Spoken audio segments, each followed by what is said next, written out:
Selamat malam, saudara sekalian. Shalom. Shalom, Pak. Selamat jumpa.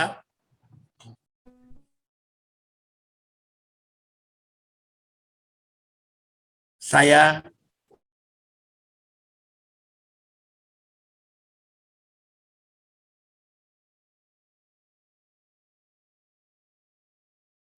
teks Alkitab.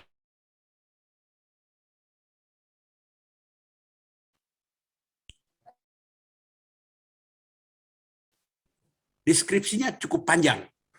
Tapi deskripsinya itu kira-kira hendak mengatakan bahwa banyak orang melayani Tuhan, tapi dia belum terbebas dari masa lalu. Sehingga kadang-kadang masa lalunya itu menyebabkan dia punya eksistensi dan kehadiran justru bertentangan dengan imannya, bertentangan dengan tampilan saat ini. Pendidikan teologi saya mewajibkan saya untuk mulai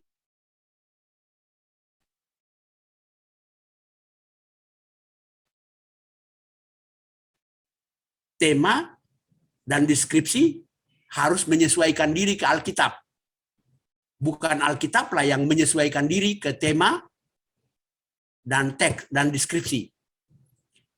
Oleh karena itu saya memulai dulu dengan memahami teksnya, teks Alkitabnya.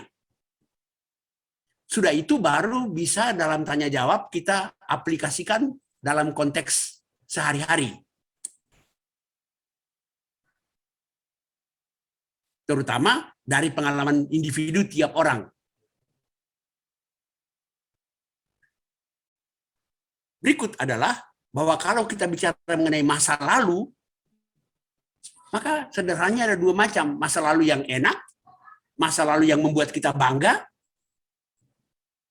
atau masa lalu yang membuat kita pedih, masa lalu yang membuat kita kecewa. Nah, dalam teks kita, Filipi 3 ayat 7 dan 8, Paulus mengatakan bahwa dia menganggap masa lalunya itu rugi, bahkan dianggapnya sampah. Dan 8. Filipi 3. Itu refleksi teks yang diacukan kepada saya. Tetapi apa yang dulu merupakan keuntungan bagiku, sekarang kuanggap rugi karena Kristus. Ayat 7 ya. Malahan segala sesuatu kuanggap rugi karena pengenalan akan Kristus Yesus Tuhanku lebih mulia daripada semuanya itu. Oleh karena dialah aku telah melepaskan semuanya itu dan menganggapnya sampah supaya aku memperoleh Kristus. Jadi Paulus dalam 2 ayat ini mengatakan bahwa apa yang dulu dia anggap sebagai keuntungan, dianggapnya rugi, dan apa yang dulu dianggapnya sebagai mulia, sekarang dianggapnya sampah karena dia berjumpa dengan Kristus. Nah, masa lalu manakah yang Paulus anggap sebagai dulu hebat, untung, sekarang dianggap sebagai sampah, sebagai kerugian? Mari kita lihat itu, mulai dari ayat yang keempat. Ya. Yang tidak kita baca, yang tidak diacukan kepada saya. Ayat 4. Paulus bilang begini, dalam hal apa saya nggak hebat sih? Dia bilang, dalam hal asal-usul, baik maupun agama, saya hebat. Coba lihat ayat 4b. Jika ada orang lain menyangka dapat menaruh percaya pada hal-hal yang lahiriah, aku lebih lagi. Dia bilang begini, disunat pada hari ke-8 dari bangsa Israel, dari suku Benyamin, orang Ibrani asli.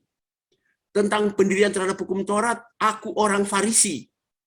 Tentang kegiatan dan penganiaya jemaat, tentang kebenaran dan dalam mentaati hukum Taurat, aku tidak bercacat. Itu yang Paulus katakan, masa lalunya begitu. Satu, dia bilang dia ini orang Israel asli, orang Israel dari suku Benyamin. Suku Benyamin itu suku yang terhormat. Raja pertama dari Israel itu dari Benyamin, Raja Saul itu dari suku Benyamin. Benyamin adalah anak kesayangan Yakub setelah Yusuf terjual atau dizolimi oleh saudara-saudaranya sehingga dia jadi budak di Mesir. Maka tinggal Benyamin yang menjadi anak kesayangan. Jadi bangsawan-bangsawan Israel itu banyak berasal dari suku Benyamin. Jadi Paulus bangga tentang itu. Saya orang Israel, suku Benyamin. Bahkan dibilang saya orang Ibrani asli. Apa beda Ibrani sama Israel? Israel itu kerajaannya. Ya. Ibrani itu rasnya, ya ras.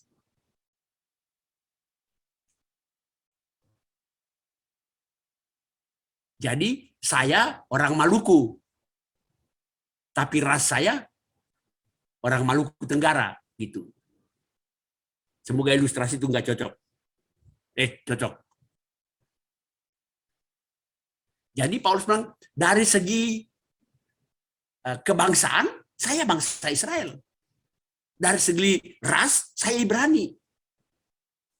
Sekarang dari segi agama Yahudi, saya disunat hari ke-8 sesuai hukum Taurat. Dalam hal hukum Taurat, saya Farisi. Tahu nggak Farisi? Kata Farisi artinya dipisahkan. Orang Farisi orang-orang yang dianggap elit secara rohani. Dan Paulus bilang dari segi hukum Taurat, saya Farisi. Lalu dari segi menaati hukum Taurat, saya tidak bercacat. Sampai-sampai saya menganiaya orang Kristen. Apa sih kurang hebatnya saya? Tapi apa kata Paulus? Begitu dia berjumpa dengan Kristus, dia bilang itu rugi, itu sampah.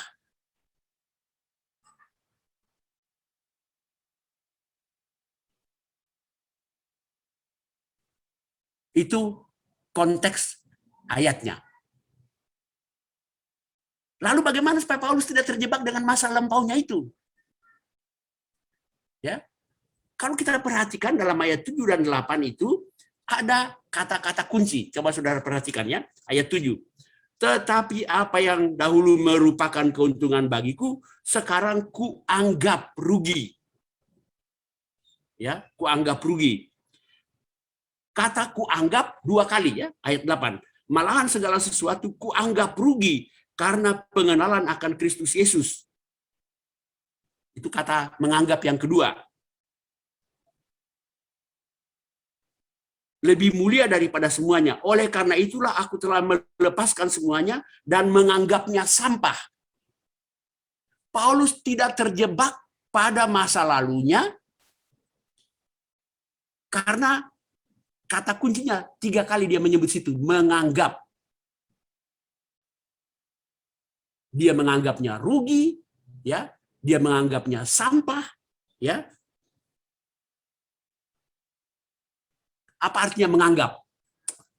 Kata menganggap dalam bahasa Yunaninya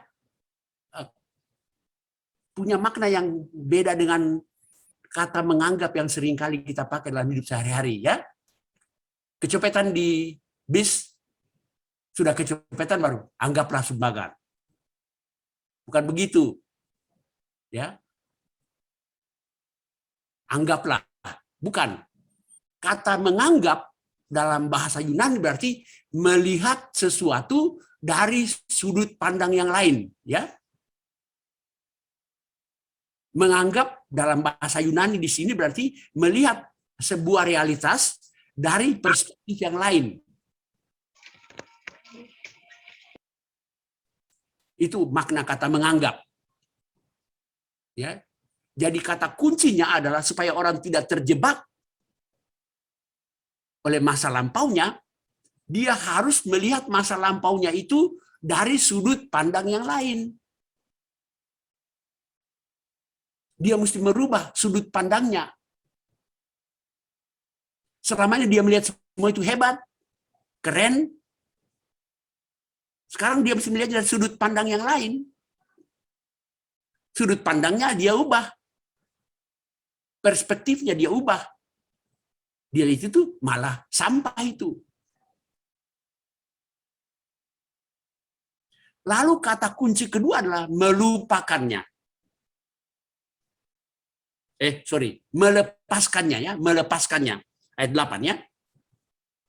Ayat 8. Malahan segala sesuatu kuanggap rugi karena pengenalan akan Kristus Yesus. Tuhanku lebih mulia daripada semuanya. Oleh karena dialah aku telah melepaskan.